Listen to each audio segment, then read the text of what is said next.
আমি শুভজিৎ রায়, বর্তমানে কলকাতার একটা নামকরা বিশ্ববিদ্যালয়ের ছাত্রী। আমি আমার জীবনের বেশিরভাগ সময়টা বিভিন্ন হোস্টেলেই কাটিয়েছি, সেই ক্লাস 6 থেকে আজ বিশ্ববিদ্যালয় পর্যন্ত। তবে মাঝে মাঝে বাড়ি যেতাম, 2-1 দিন থেকেই চলে আসতাম। কিন্তু 1 মাস পরেই আমাদের ফাইনাল পরীক্ষা। তারপর বাসায় বসেই চাকরির প্রস্তুতি নিতে হবে।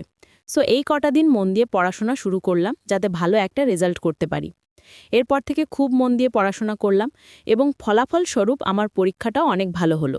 আর নিজের উপরে একটা কনফিডেন্ট আসলো যে ভালো একটা ফলাফল আশা করা যায়। পরীক্ষা শেষ হতেই পরের দিনই বাসার উদ্দেশ্যে বের হয়ে গেলাম। আমার বাসা কলকাতা শহর থেকে অনেক দূরের কোনো এক সাধারণ গ্রামে, যেখানে যেতে হলে প্রায় 1 দিন লাগে। মানে সকাল 10টার ট্রেনে উঠলে রাত 12টা বেজে যায়।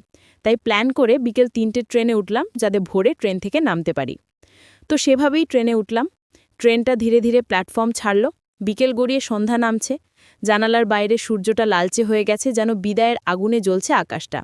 আমি সিটে বসে কানে হেডফোন লাগিয়ে গান শুনছিলাম। হঠাৎ দেখলাম পাশের সিটে একজন মাঝবয়সী মহিলা এসে বসলেন। তিনি একাই ছিলেন। কপালে সিঁদুর দেয়া দেখে বুঝতে পারলাম বিবাহিত। বয়স আনুমানিক 30-35 হবে। পরনে সাদা শাড়ি, নীল পাড়, মুখে ক্লান্তির ছাপ, মনে হচ্ছে বাসা থেকে একটু তাড়াহুড়া করেই বের হয়েছেন। তারপর আমাকে জিজ্ঞেস করলেন, আপনি কি একা নাকি সঙ্গে কেউ আছে? আমি বললাম আমি একাই। তিনি বললেন, যাক, ভালোই হলো তাহলে।